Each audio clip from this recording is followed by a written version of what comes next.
أعوذ بالله من الشيطان الرجيم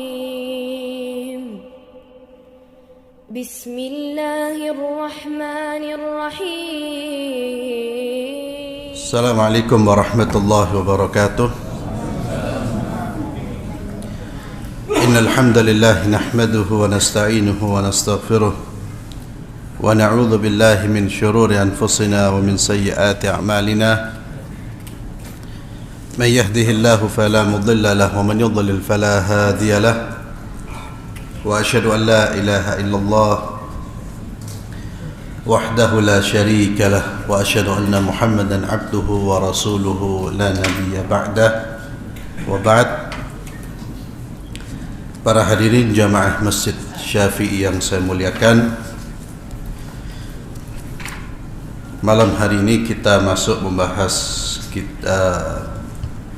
judul pembahasan dengan judul An-Nisa, yang artinya wanita. An-Nisa ini kata yang juga menjadi nama surat di dalam Al-Quran. Ada surat dengan nama surat An-Nisa. An-Nisa artinya wanita. Jamaknya niswah. Al-Quranul Karim banyak berbicara tentang kaum wanita, dan Islam sebagai agama yang turun dari langit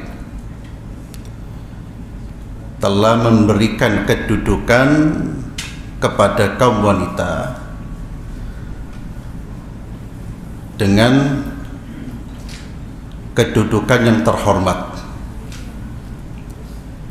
didudukkan di tempat yang terhormat, yang mulia, yang sebelum Islam datang. Yang saya maksud Islam di sini Islam yang dibawa oleh ajaran yang dibawa oleh Nabi Muhammad SAW. Wanita itu betul-betul menjadi makhluk yang terhina,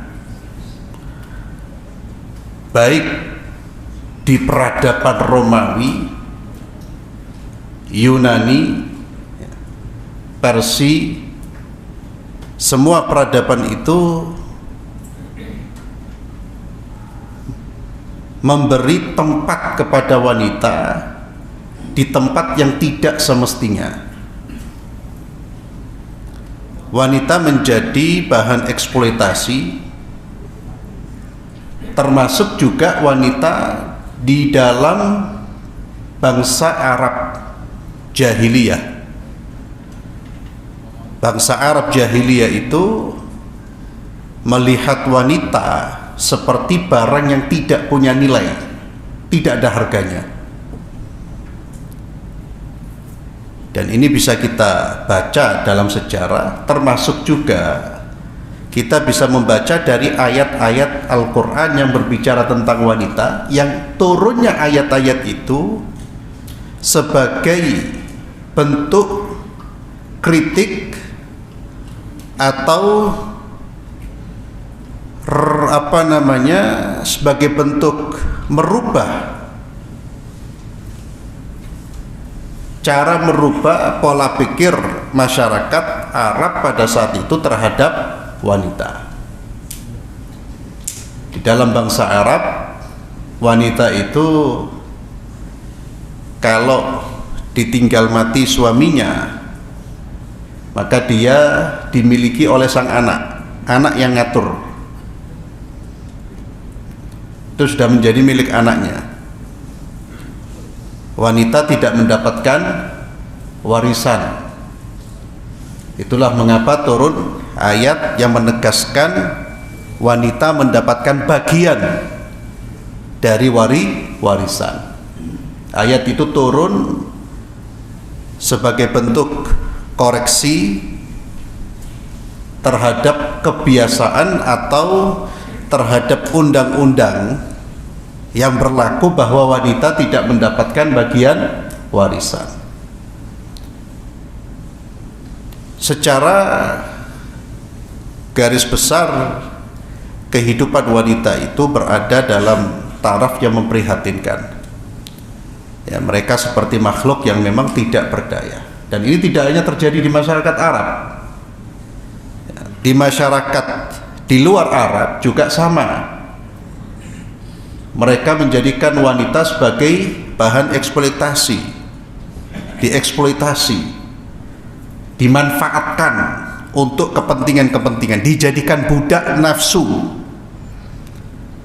Dan sebelum Nabi diutus, yang rusak masyarakatnya itu bukan hanya masyarakat Arab, Romawi, Persia, India tidak kalah rusaknya. Itu kalau orang paham sejarah akan mengerti itu. Dilihat dari aspek moralitas, semuanya rusak, hancur. Dilihat dari aspek moralitas, semuanya. Maka jangan sampai kita terpengaruh dengan orang yang mengatakan, kenapa Nabi Muhammad SAW diturunkan di masyarakat Arab? Karena masyarakat Arab masyarakatnya rusak. Ini orang tidak ngerti sejarah, kasihan. Yang rusak secara moralitas bukan hanya bangsa Arab pada saat itu, Persia, Romawi lebih parah. Menikahi ibu kandungnya yang tidak mungkin dilakukan oleh orang Arab. Perkawinan sedarah itu sudah terjadi, yang tidak mungkin dilakukan oleh bangsa Arab. Memang jahiliyah ada, tapi ada kehormatan yang lebih unggul dibandingkan yang lain. Saya sedih kalau ada orang yang belajar, yang katanya berintelek, mengatakan Islam turun di Arab itu gara-gara Arab itu rusak. Loh, ini kasihan orang ini. Kalau yang ngomong orang gak sekolah, kita maklumi. Tapi kalau yang ngomong orang sekolah, ya mohon maaf, berarti sekolahnya pelajaran sejarah peradabannya tidur dia. Itu yang berkembang kan seperti itu. Bahkan saya sendiri sering mendengar dengan dari guru-guru sejarah kita, ya mohon maaf, kurang membaca. Jadi kalau dilihat dari aspek moral, ya, moralitas, termasuk soal akhlak, karakter dan lain sebagainya, semuanya rusak. Dan itu juga disebutkan di dalam hadis Rasulullah SAW, di dalam hadis Nabi, bahwa Allah itu telah memurkahi seluruh manusia sebelum diutusnya Nabi Muhammad SAW, termasuk kerusakan dalam aspek muamalah dengan wanita. Wanita itu tidak ada harganya, tidak ada nilainya.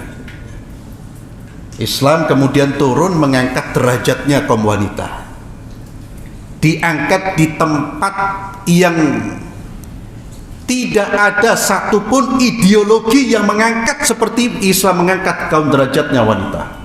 Tidak ada satupun ideologi. Apalagi peradaban Barat sekuler, itu sampai hari ini menghinakan kaum wanita. Kaum wanita dijadikan apa? Dijadikan apa? Dijadikan sebagai komoditas. Tidak ada harganya. Coba sekarang antum lihat, apapun produk iklannya apa? Wanita. Disuruh buka aurat, itu sebetulnya merendahkan kaum wanita serendah-rendahnya itu. Dijadikan sebagai alat pemuas kaum laki-laki dan kaum kapitalis. Tapi itu yang ditiru oleh sebagian wanita muslimah, yang dibanggakan peradaban Barat. Betul apa enggak? Ya, Disuruh jilbab sing gena enggak, model-model enggak mau. Rambutnya disemir, dibuka auratnya, pasang posting dengan tubuh seperti itu. Miskin hadhil mar'ah. Wanita ini sakno. Kasihan. Dia senang menjadi komoditas. Dilecehkan, sebetulnya itu pelecehan yang luar biasa.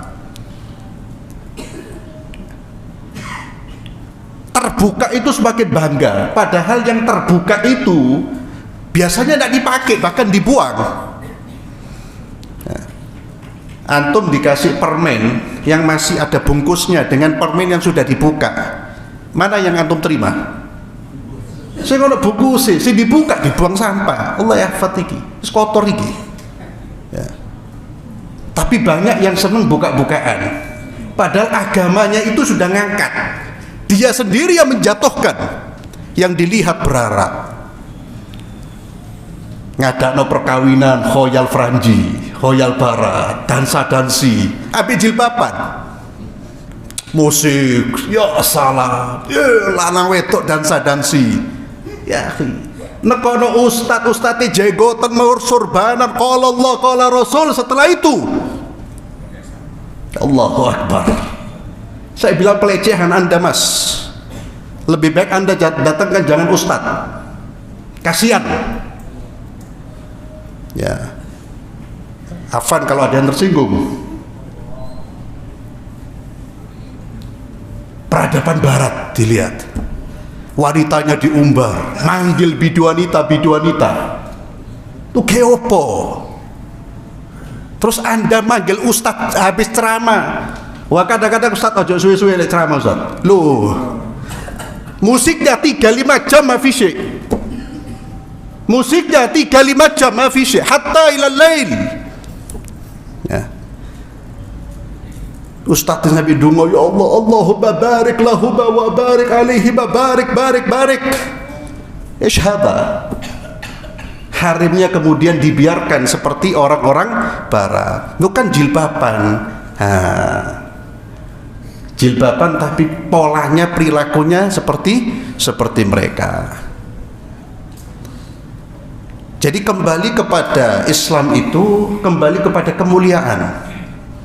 Melenceng dari aturan Islam itu kembali kepada jahiliyah.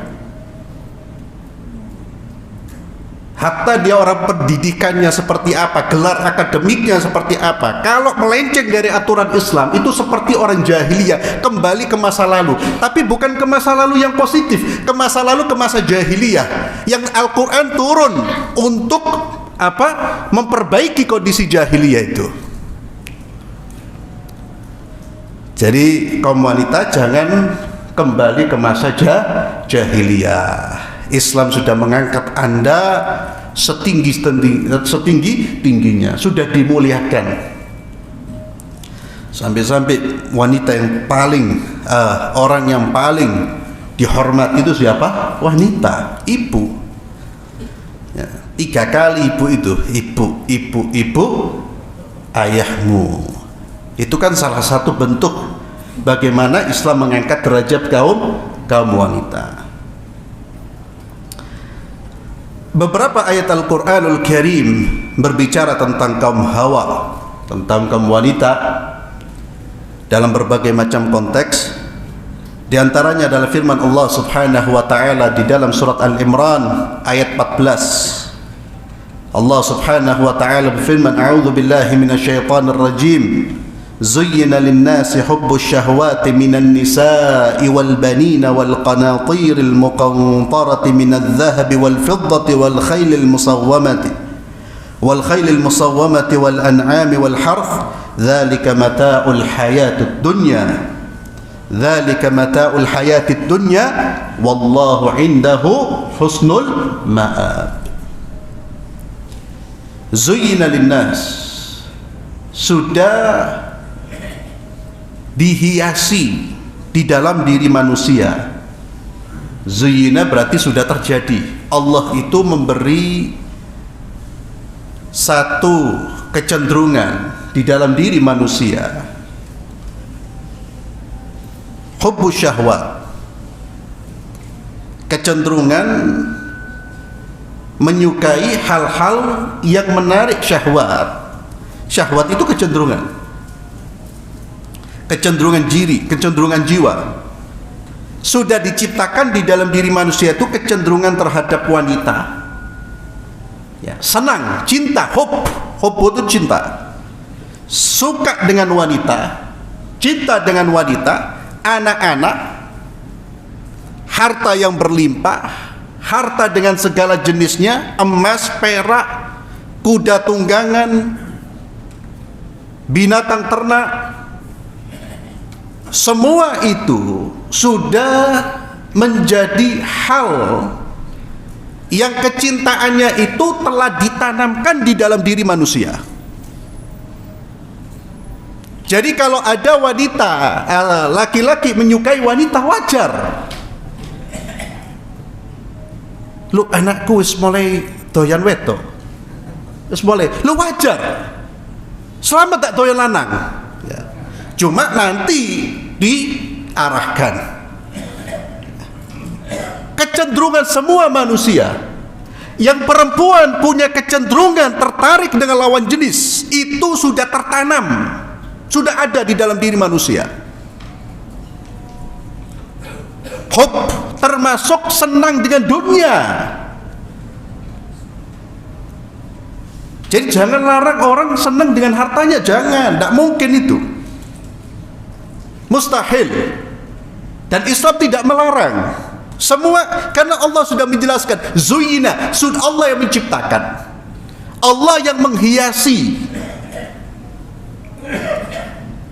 itu semua syahwatnya manusia. Semua orang itu punya syahwat ke lawan jenis, ke harta, benda-benda, punya syahwat. Kita ada syahwat, itu ada di dalam diri kita. Semuanya itu kesenangan dunia yang memang Allah hadirkan di tengah-tengah kehidupan kita. Sebagai apa? Sebagai ujian. Oleh karena itu jangan sampai kita tidak mampu mengelola kesenangan ini sehingga jatuh pada sikap apa? Berlebihan terhadap wanita, harta dan lain sebagainya. Kalau sudah berlebihan, dia pasti akan menyingkirkan akhiratnya.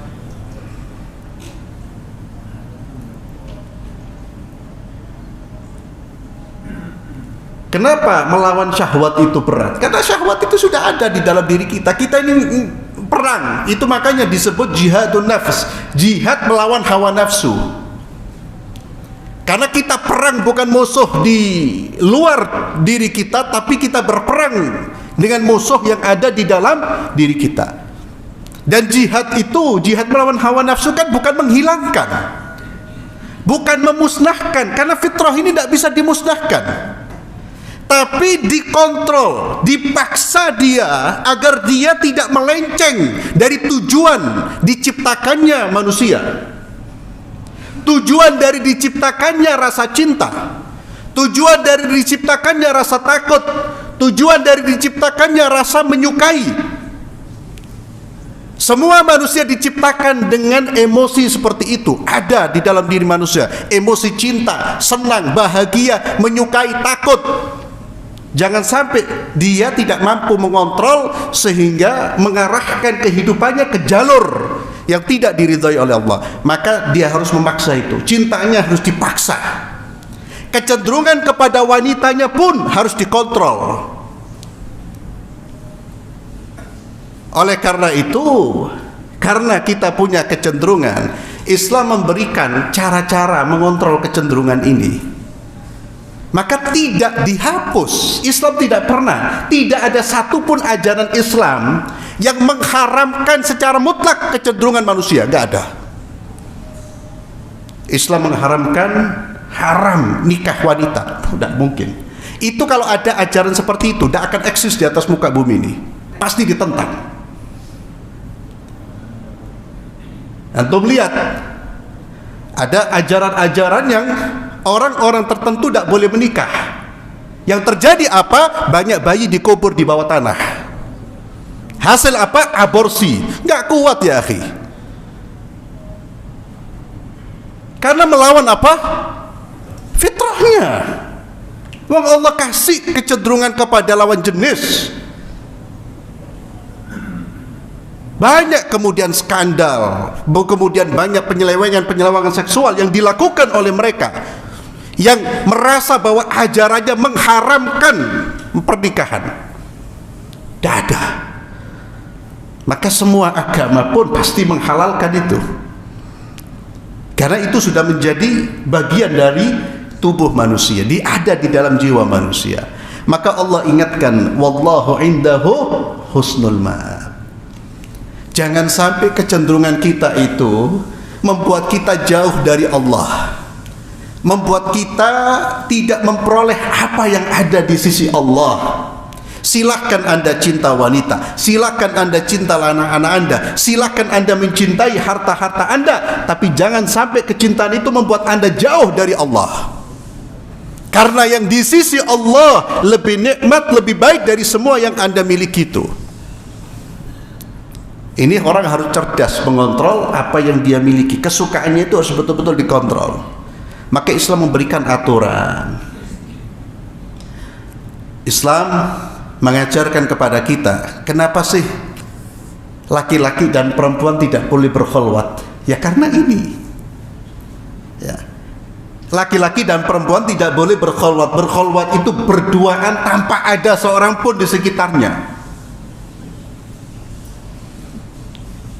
Tuh kadang-kadang lewat di taman-taman itu mulai ada manusia, dua makhluk Allah.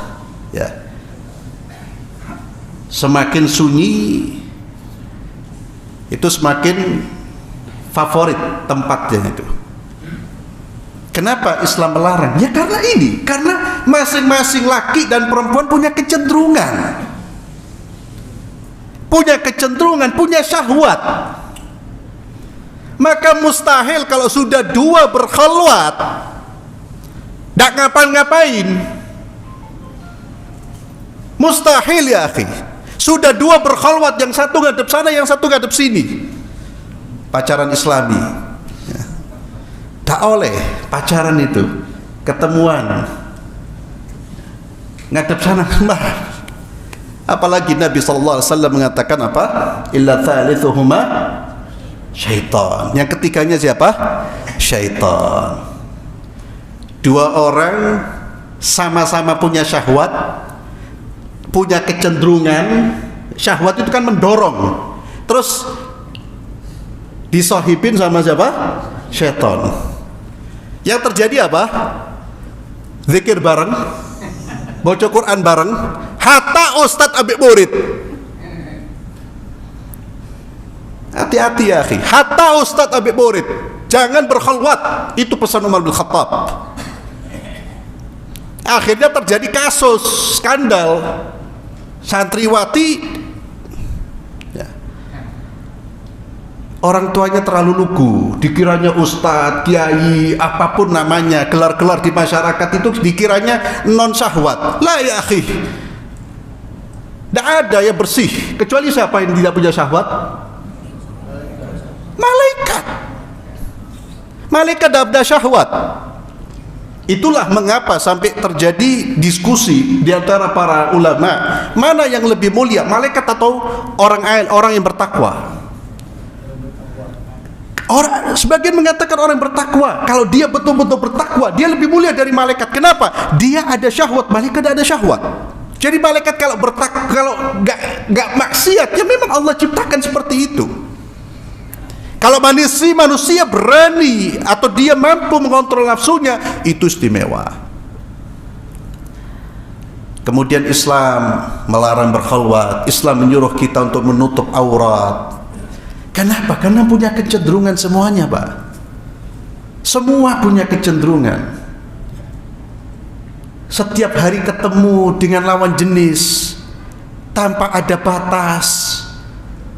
Islam melarang wanita kemudian mendayu-dayukan suaranya di hadapan laki yang bukan mahramnya. Itu dilanggar. Islam menyuruh masing-masing untuk menjaga pandangannya, dilanggar. Islam menyuruh untuk tidak bersentuhan lawan jenis, dilanggar. Akhirnya apa? Selingkuh. Kalau sudah selingkuh, tidak karu-karuan, teriak, nangis, wah, kacau, sudah rusak. Salahnya siapa? Kalian berdua. Mengikuti peradaban orang-orang yang memang tidak beradab. Dan itu fakta ya, itu penelitian. Kasus-kasus perselingkuhan itu terjadi di mana? Di tempat-tempat atau di negara yang memang membebaskan mereka untuk bertindak apapun. Bukan berarti di negara-negara dulu, negara-negara Islam yang ketat, tidak ada. Ada, perselingkuhan ada, di zamannya Nabi ada, perzinahan ada. Tapi berapa persen? Bahkan di Saudi, ada. Tapi bandingkan dengan negara-negara Eropa,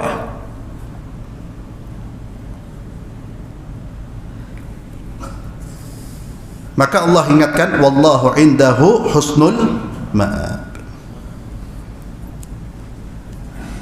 Dan kalau sudah kecenderungan laki-laki perempuan ya, karena ini bicara wanita, maka jangan lama-lama saling menyukai. Kalau sudah saling menyukai, jangan lama-lama. Maka segera ngambil tindakan yang halal, yaitu menikah. Tapi sebelum menikah, betul-betul matangkan diri masing-masing, mentalnya dimatangkan. Jangan hanya pikiran syahwat toh. Ki Harim Jamil kapan anak zuwat iki? Ya Allah. Ya. Lah, kalau sudah menikah itu bukan hanya urusan syahwat, itu banyak dimensinya itu.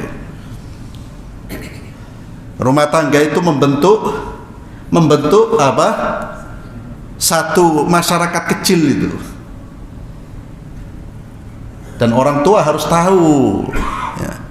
Jangan asyik anaknya dibiarkan, apalagi yang sekolah-sekolahnya jauh. Wah, anakku Masya Allah, mari lu kaget ya, tiba-tiba hubungan dan lain sebagainya.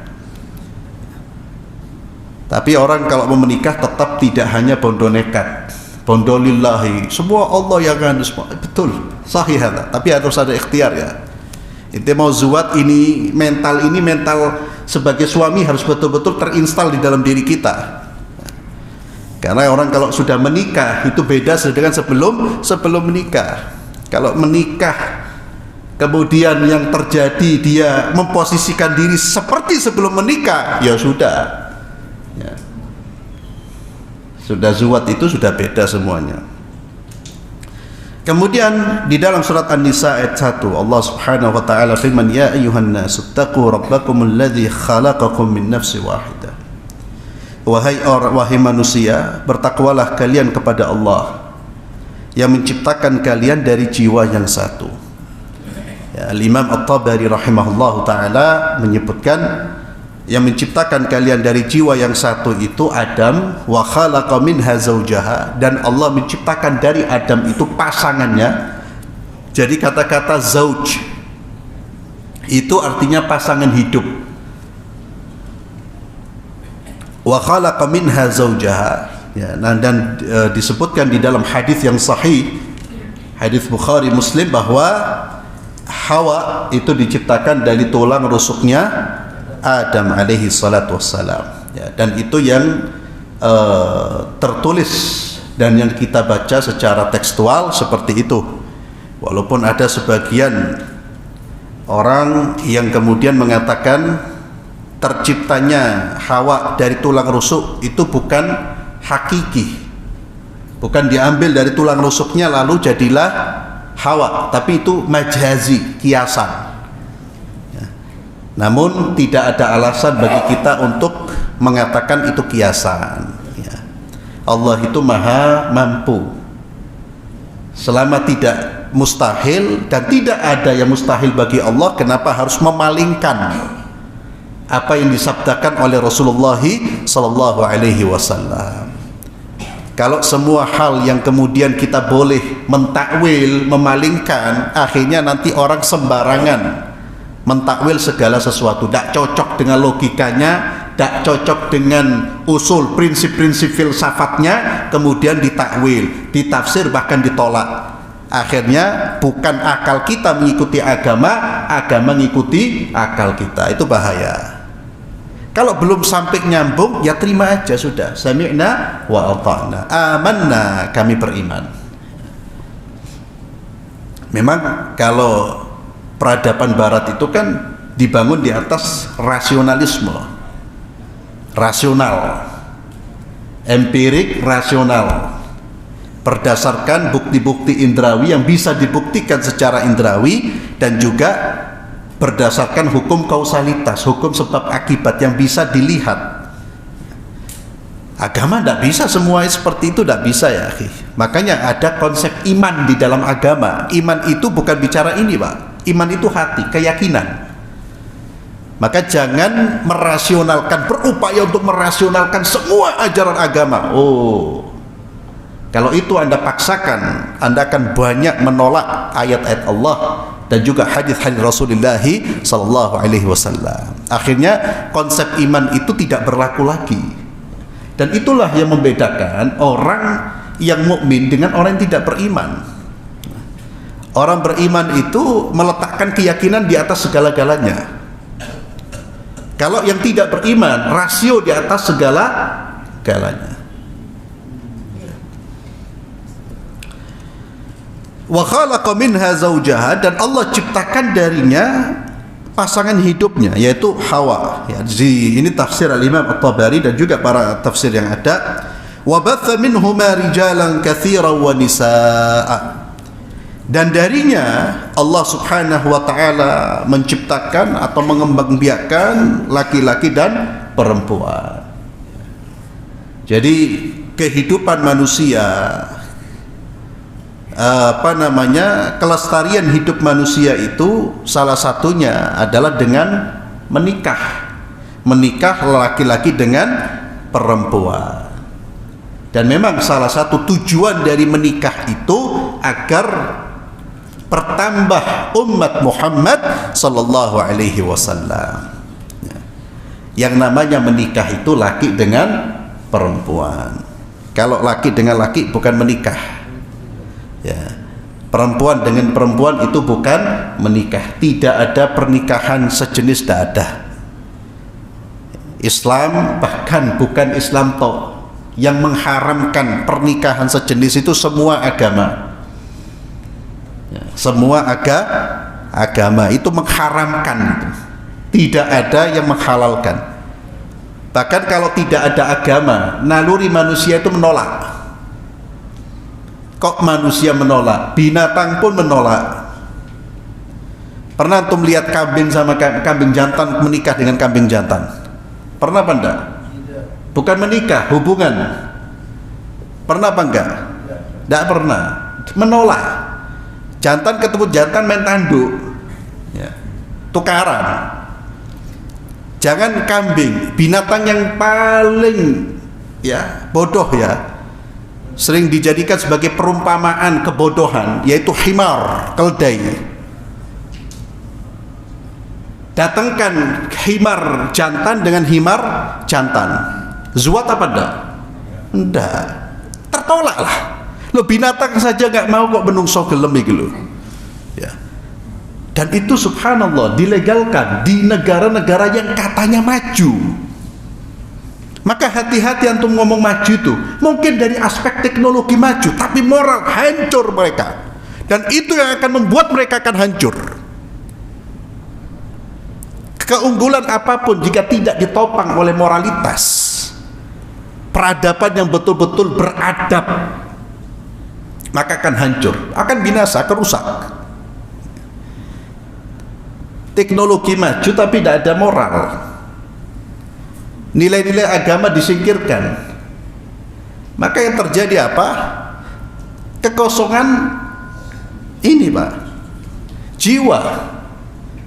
Negara-negara maju, teknologinya maju, kehidupannya Masya Allah, tingkat bunuh dirinya juga Masya Allah. Banyak orang stres, banyak orang akhirnya terus mengonsumsi khamr. Apapun, kehidupan apapun, kehidupan yang penuh dengan materi, jika kosong dari nilai-nilai agama, tidak akan membahagiakan. Dan itu terbukti. Banyak orang gila itu bukan gara-gara ada duit, kakek duit. Ada maghrum, ada yang sumpah. Ya. Kemudian Allah Subhanahu wa taala menyebutkan bahwa Allah yang menciptakan laki-laki dan perempuan, dan ini salah satu bukti kekuasaan Allah, dan Allah yang layak untuk disembah. Allah lah yang menciptakan manusia dari Adam dan Hawa ini, kemudian menjadi manusia seperti ini dengan segala macam perbedaan warna kulit, bahasa, budaya, dan sebagainya. Dan manusia itu sampai hari ini belum diungkap secara keseluruhan apa yang terkait dengan manusia. Selalu nanti akan ada penemuan-penemuan baru. Itu baru manusia, belum makhluk Allah yang lain. Yang menciptakan siapa? Allah. Yang disembah ya Tuhan yang menciptakan. Jangan menyembah sesama ciptaan. Ya. Menungso disembah, siapapun dia tidak berhak untuk disembah. Menyembahlah hanya kepada Allah, beribadahlah hanya kepada Allah Subhanahu wa ta'ala. Wattaqullaha alladzi tasaaluna bihi wal arham. Dan bertakwalah kalian kepada Allah yang dengan namanya kalian saling meminta.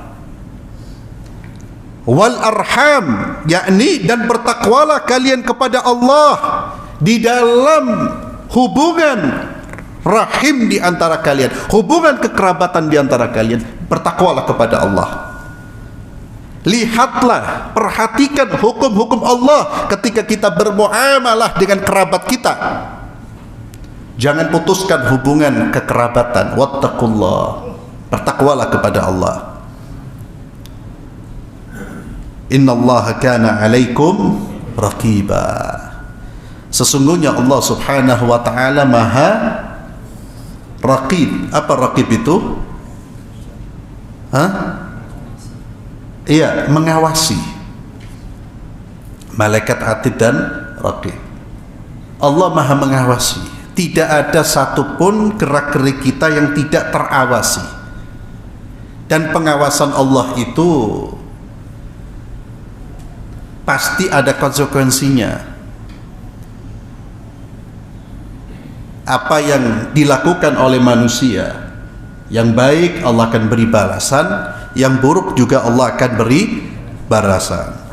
Dan pengawasan Allah, ikhwani fillah, tidak hanya sampai pada tingkah laku kita secara zahir, termasuk apa yang kita simpan di dalam batin kita. Maka kita juga hendaknya terus bertakwa kepada Allah dengan apa yang ada di dalam diri kita, di balik fisik kita ini. Bertakwalah kepada Allah ketika meniatkan segala kebaikan, amal-amal kebaikan.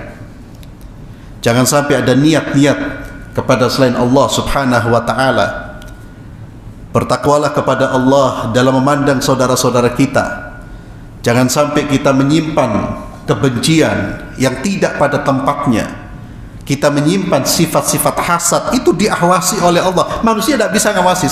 Manusia itu hanya bisa mengawasi kita secara zahir. Itu pun terbatas, dalam jarak yang terbatas.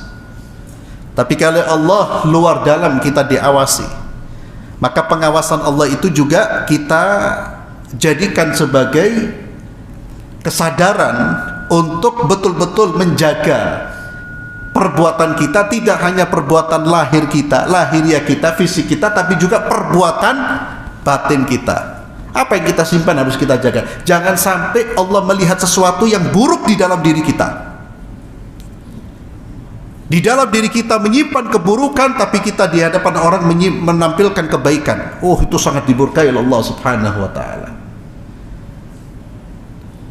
Innallaha kana 'alaikum raqiba. Kemudian Allah Subhanahu wa ta'ala berfirman di dalam surah At-Taubah ayat 71, wal mu'minuna wal mu'minatu ba'dhum awliya'u ba'd. Orang-orang beriman baik laki-laki dan perempuan. Di sini ikhwani fillah keimanan laki-laki dan perempuan itu balasannya sama. Dalam soal pahala tidak akan ada terjadi diskriminasi. Dan memang Islam tidak pernah mendiskriminasi dalam arti yang negatif. Kalaupun ada perbedaan, itu memang sesuai dengan fitrahnya masing-masing. Kalau ada perbedaan tugas, perbedaan kewajiban, itu karena sesuai dengan fitrahnya, sesuai dengan ciptaannya. Laki-laki diberi tugas ini, perempuan diberi tugas itu.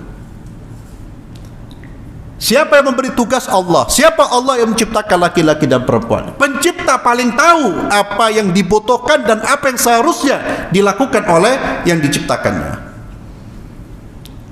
Manusia ini menciptakan siapa? Allah subhanahu wa ta'ala.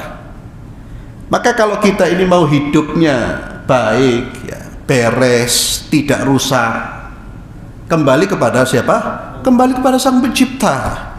Kita pun demikian, kalau ingin memperbaiki orang lain, manusia, kembalinya kepada siapa? Kembali kepada aturan Sang Pencipta.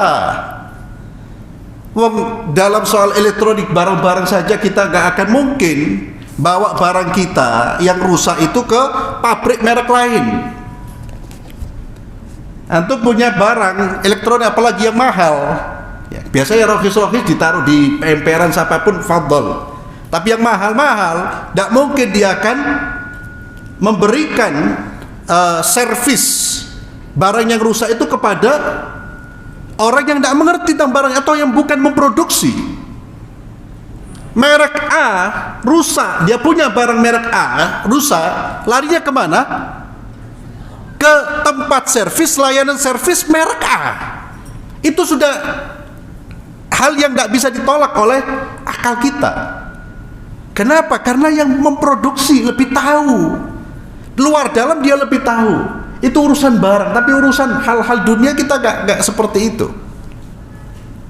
Segala sesuatu kita justru bukan saja tidak kembali kepada Allah, tapi kita singkirkan Allah subhanahu wa ta'ala, maka rusak. Dan itu menunjukkan kebodohan, akal yang tidak berfungsi dengan baik. Mengembalikan segala sesuatu bukan kepada penciptanya, tapi kepada yang tidak mengerti apa yang, kepada yang tidak ikut menciptakan apa-apa.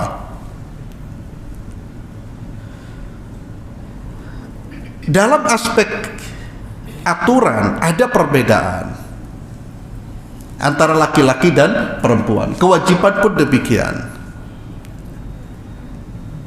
Laki-laki diwajibkan memberi nafkah, wanita tidak diwajibkan untuk memberi nafkah. Tak bisa itu diskriminasi. Wanita harus.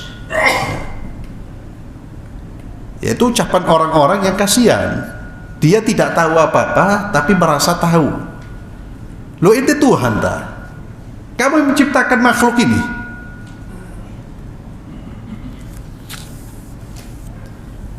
Laki-laki perempuan beriman, khalas. Nah, insyaallah kita lanjutkan pada